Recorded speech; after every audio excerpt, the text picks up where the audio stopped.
And our lab focuses on research on some DFT calculations, like quantum chemistry calculations on catalyst design or battery design or some analysis. But we also focus on some machine learning models to predict some synthesis, like retrosynthesis or photosynthesis predictions. So from my personal project, I work on like what you can see right now. I work on chemical synthesis prediction, especially for like organic molecule synthesis. So I'll be talking mainly about this organic synthesis prediction using machine learning models. So to start with, I think I need to start from a big picture. The Nobel Prize this year for chemistry awards to these three people that work on the protein structure identification. So before it was really hard to know the structure of protein because the identification, like characterization of protein is really hard.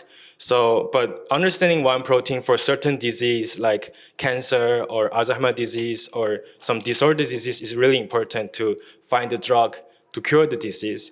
So these three people found a way, especially these two at the right from DeepMind, they make AlphaFold.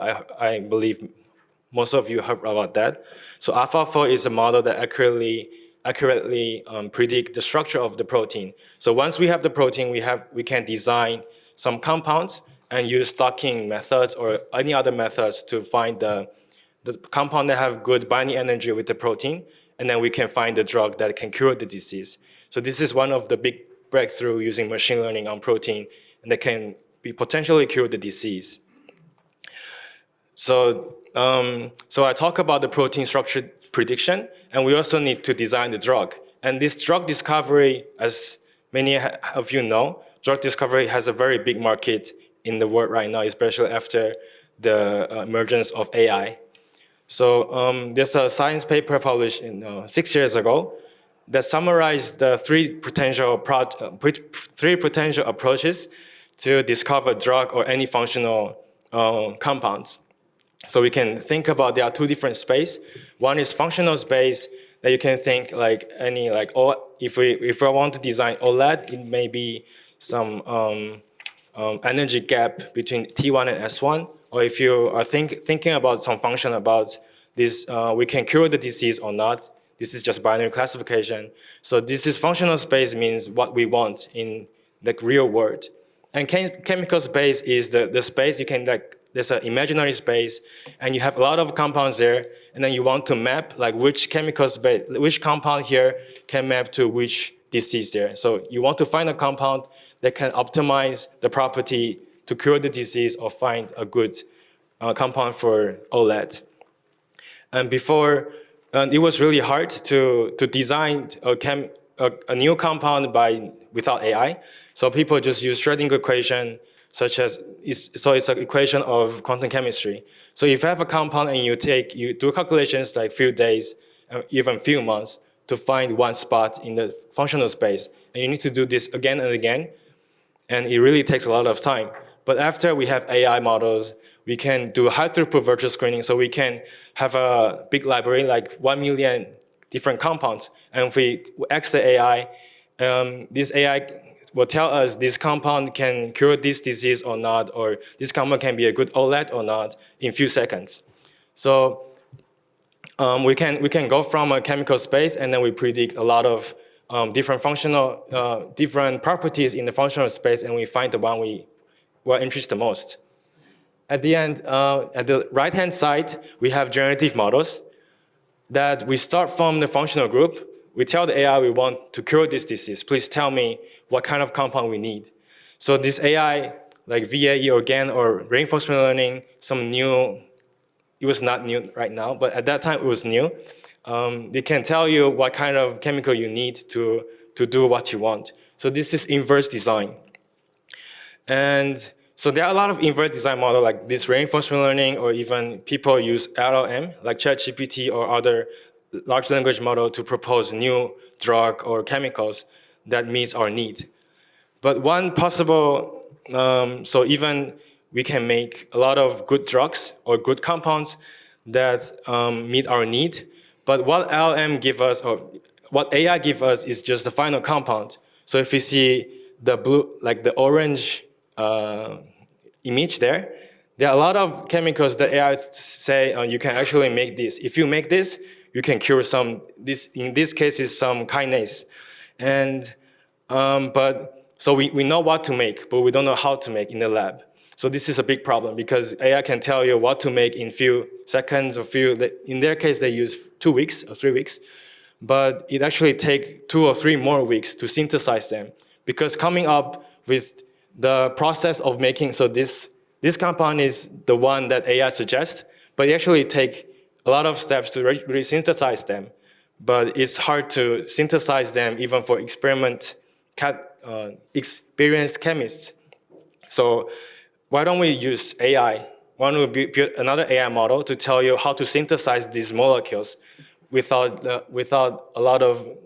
spending 2 or 3 weeks to think about what is the best way to synthesize this molecule. So this is kind of the origin of why this is important as the emergence of AI for drug discovery, that synthesizing them, like thinking about how to synthesize them is also a very important process to make this imaginary compound into reality.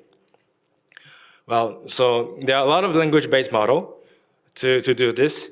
Back in 2017, there was a sequence-based model. People know this is RNN model. But after Transformer came out in 2018, there was more models that were that kind of translate the language of chemicals. Like these chemical compounds, organic molecules in the computer, they were encoded in SMILES format, like this COCCC. They are the representation of the chemicals in the computer. So you can basically train a translation model, like you translate English to Korean. You can also translate the product to the reactant. So if you train this kind of model, the AI can just tell you if you have this product, and the AI will tell you, oh, what is the reactant?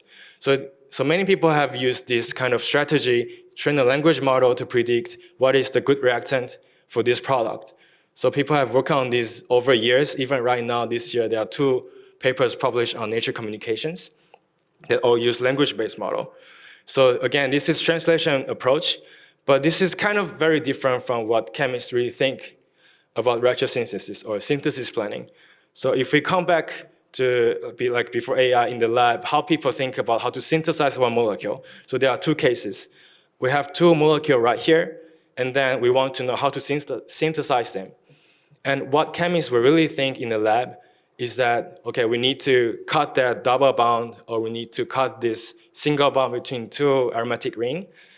And then we need to find a way to synthesize them by some kind of reaction.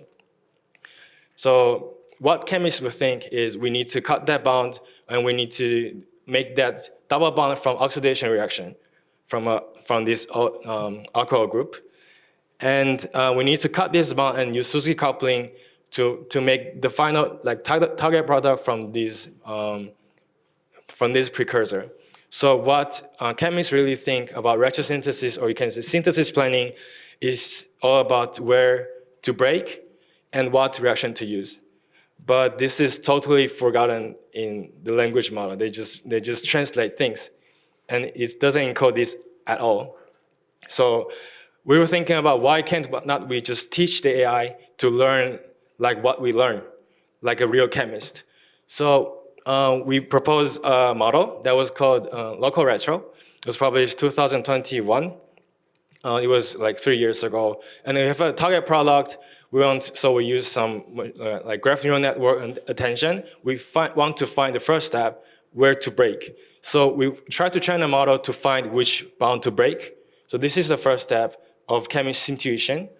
And the second step is we have a reaction classifier. So we can tell the model we have this kind, like 100 reactions we can use. And if you find this bound to break, and if you find the correct bound, and the next step is what kind of reaction you want to use to make this bound. So this is a reaction classifier, and after you apply this kind of reaction template or reaction rule, you can actually make this precursor from the product without any like language translation. This is exactly the same with what the chemist will think. And then we test this reaction, we test this model. So this is just a result table. And this we published 3 years ago. And there are a lot of models published after us. And as you can see, people just focus on language-based model instead of a graph-based model. And what is important in synthesis planning is actually top 10 and top 50 are not, it's very hard to explain what is this top 10, top 50 accuracy.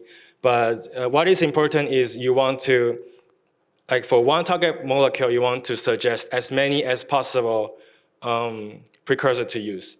So top 10 and top 50 is also like more important than other accuracy. But even after 3 years, right now, our model is still the best comparing to language-based model. So this is, I want to emphasize that designing AI model following the Chemist intuitions is really important. Even this, the model parameters is much smaller than the language-based model. But if you find the right way to design a model, you can actually get good accuracies. So now we have the AI model, and we want to see either our model can really reproduce some result published in some chemistry paper or agriculture paper. So we found a paper that was published in 2015, and then we just iteratively apply our model to this target product. So this is the product that actually cures some disease. And then we just use this model one step and then apply on this molecule again and again, and we can like perfectly reproduce what was shown in the paper. So this was a really good evidence of how the machine learning model, the machine learning we make, can actually accelerate the drug discovery, like synthesizing the AI proposed drug discovery. So this is a good start of using AI for synthesis prediction. And now we have like synthesis planning, and we can also make synthesis prediction. So before, like the previous model I was talking about is that we have a target molecule and we ask the model what precursor should we use, and we can also do it reversely. So we have two reactants. We have two molecules in the liquid, in the solution, and we want to know what is the product it can give. So we use the similar strategy. We use like exactly the same model architecture, and then you classify. You say, well, this amine group, this NH2 over there will attack the carbon there, and then this F will leave, and then give this molecule at the end. And this is also, it shows also very good accuracy. It was published on Nature Machine Intelligence 2022. And then even we want to know the AI can work better than human chemists or not. So there are actually a benchmark, like a small test set that was published, that was shared by MIT group. And then in their experiments, they ask 10 or 13 professors or graduate students to predict the product of 80 reactions. And then our new model says correctly predict 75 out of 80 of them. And human chemists can also only do 61 of them. So in this small data set, we prove that if you train a model really well, you can actually perform better than experiment chemists. So this is the second case of how we can design AI model to do synthesis prediction based on chemist intuition. Okay, and then this is the last, the very recent research I was working on, because at the end of this chemistry discovery, we want to discover new chemistry. And to discover new chemistry, like new science, we really need to know the reaction mechanism. So the reaction mechanism tells you what, if you get a product from two molecules, you want to know, how is the electron move, again and again, and from the final product. So this is really important. But there was actually one paper published 5 years ago, and they have this mechanism prediction model based on, they make a reaction prediction model based on some heuristic rules. But if you, for a chemist to see this model prediction is actually, if you see it generally, it looks fine, it looks really fancy, good. But for a chemist point of view, this is totally nonsense, because this reaction mechanism for SN2 reaction, those mechanism is wrong.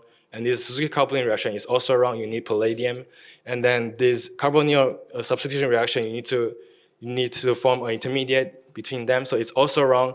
So all the predictions they have in the paper is basically all of them are wrong. And what's the problem?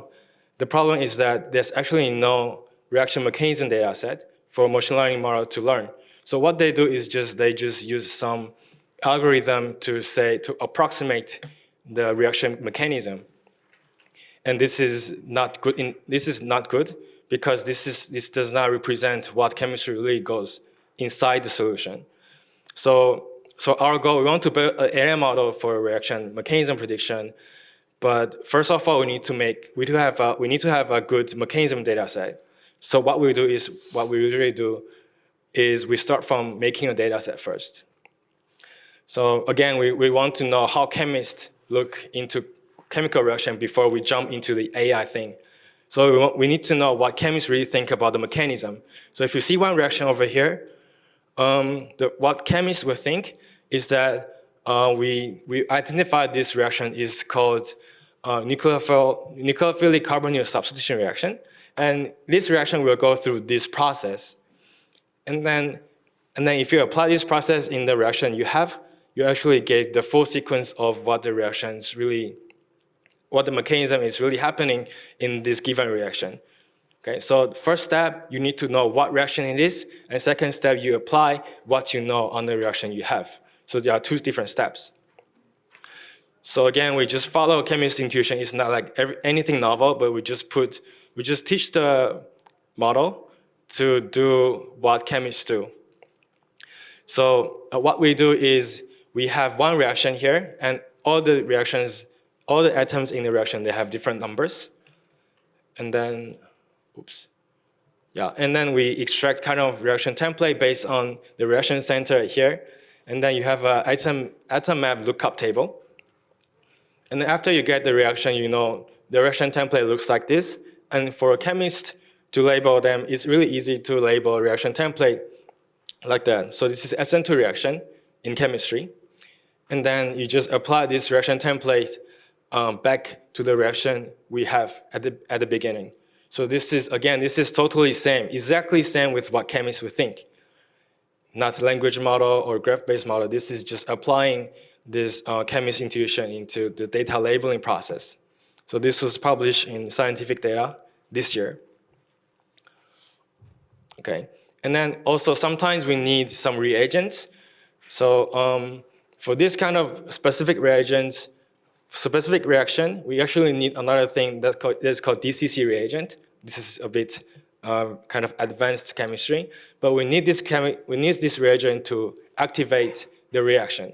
So without this reagent, this reaction doesn't occur. So the previous model just said, oh, you can just go there and leave, but that does not work. What you really need is you need to add that, and then you make this good leaving group and so on, and finally you get the product at the end. So again, we just follow everything what chemists would think, and then we make very good data. Now we can label 100 reactions in this. So we demonstrate our method called MakeFinder to label USPTO reactions. So there are a lot of reactions. In this case, we label 33,000 reactions just by labeling 100 of them, and then we use the same rule to automate the process of labeling on other 33K reactions. Actually, finally we label 31K reactions. And then we sample 100 of them and ask people from chemistry department in KAIST, like professors in KAIST, and ask them, we ask several professors, like are these mechanisms make sense or not? And then we get 100% of them saying all this reaction mechanism makes sense. So this emphasizes the importance of following chemist intuition. I've been saying this word so many times, but yeah, this is what I want to talk also in my title. Well, so this is almost the final slide of this presentation. So as you see, we can just by following chemist intuition, we can develop three machine learning tools, not essential machine learning. For molecule synthesis, we do develop reaction synthesis prediction, photosynthesis prediction, or mechanism labeling. And then with the machine learning model, we can do much more things like reaction mechanism prediction or some selectivity prediction, or molecular spectra to structure prediction. And yeah, there are a lot of things we can explore once we have this AI model and incorporate this AI model with chemist knowledge. So at the end, I want to thank my professor over there. We went to a conference in Busan this summer, but he was not there, so I put his picture there. And then these are the cooperators and the people we work with from KAIST. So thanks for your attention.